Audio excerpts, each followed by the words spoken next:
Bonjour. Bonjour. Voilà, nous sommes heureux de vous retrouver. On va continuer un petit peu la discussion qu'on avait entamée avec vous la dernière fois. Et là, je me tourne vers Laure. La dernière fois, tu avais parlé de l'importance d'avoir un rendez-vous avec d'autres. Qu'est-ce que ça veut dire pour toi, ça ?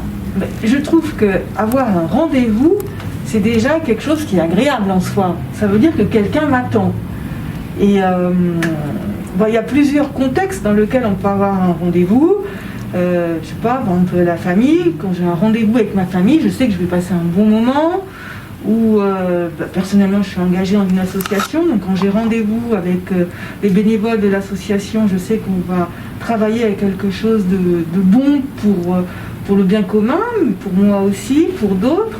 Voilà, donc cette idée de rendez-vous, je trouve que c'est comme un cadeau. Voilà. C'est en lien avec le fait de se rassembler en fait.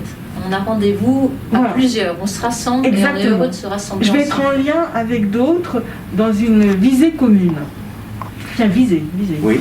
Visée. Alors, le rassemblement du dimanche, mais si je regarde ce rassemblement ici en France, aujourd'hui, il n'a pas du tout la même allure qu'il avait toujours en France il y a des années en arrière, où l'église, comme on dit, était plantée au cœur du village. Et du coup, le village se rassemblait le dimanche autour de l'église, dehors ou dedans, mais autour de l'église.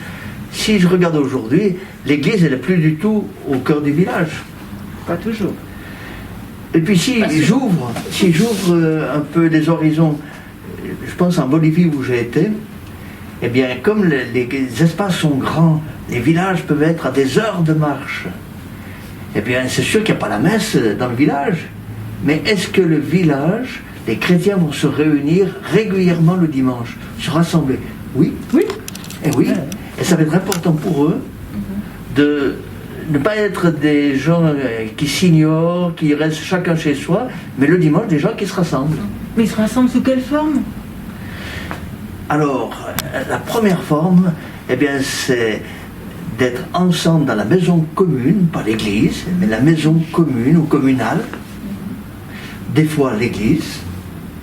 Et puis là, il va y avoir un tas d'activités, surtout des activités de formation, des activités de partager les nouvelles, prière bien sûr, mais donc le rassemblement fait partie de la vie.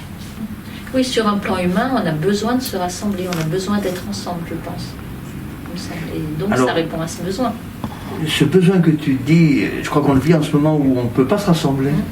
C'est sûr. Actuellement, avec l'histoire de la Covid, on est privé de rassemblement. Et du coup, ça nous fait sentir que le rassemblement, c'est pas du superficiel.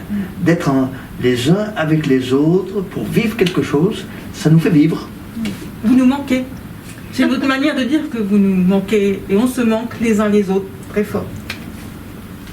Alors, on peut se demander s'il y a un tas de formes de se rassembler le dimanche, pas simplement la messe, mais d'abord se rassembler, au fond, qu'est-ce qui caractérise le rassemblement du dimanche? Alors du chrétien. Comment vous y voyez, Françoise? De qui nous rassemble? Voilà, justement, tu disais on a rendez-vous, mais qui nous donne rendez-vous? Oui. En fait, si. Alors moi j'aime bien le dimanche, je crois que tu l'insinuais au départ, Laure, le ressuscité, lui, très précisément lui, nous dit « Je vous attends, vous êtes mes invités ». Et j'aime bien moi me rappeler une des phrases de Jésus qui dit « Lorsque 2 ou 3 », il était très réaliste, hein, il ne disait pas des milliers.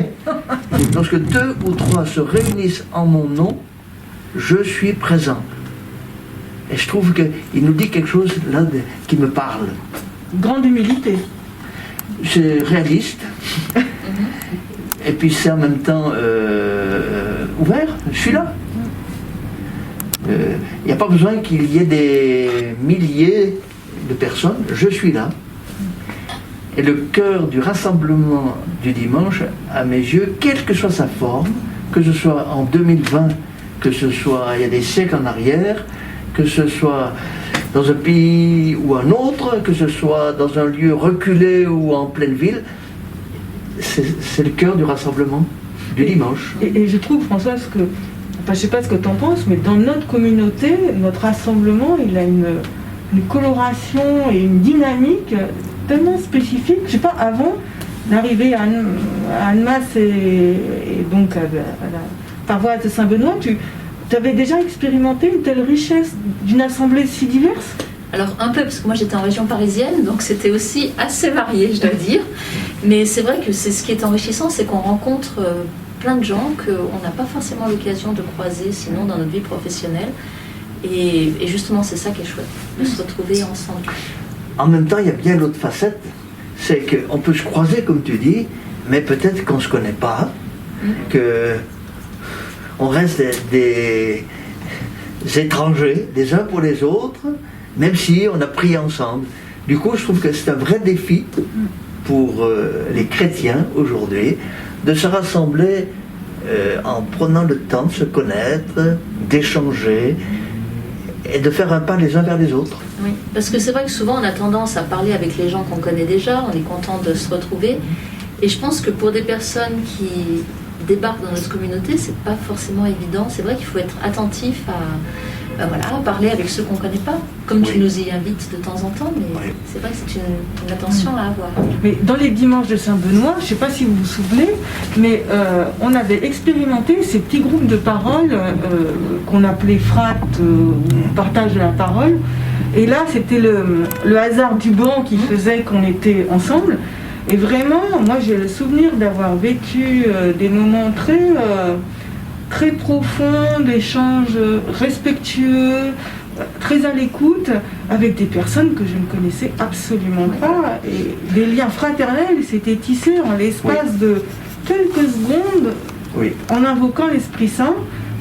C'était assez extraordinaire. Eh bien, je trouve que la Bible qu'on ouvre ensemble, elle devient parole qui nous parle et qui nous relie. On pourrait dire même parole qui prend corps et qui nous fait devenir un peu ce qu'on est, c'est-à-dire famille du Christ, membre du Christ. Alors le rassemblement du dimanche, je trouve que c'est à creuser aujourd'hui parce que c'est un vrai défi. Oui. Tu nous rappelais le titre de la formation, l'avenir du dimanche, un enjeu pour nos communautés.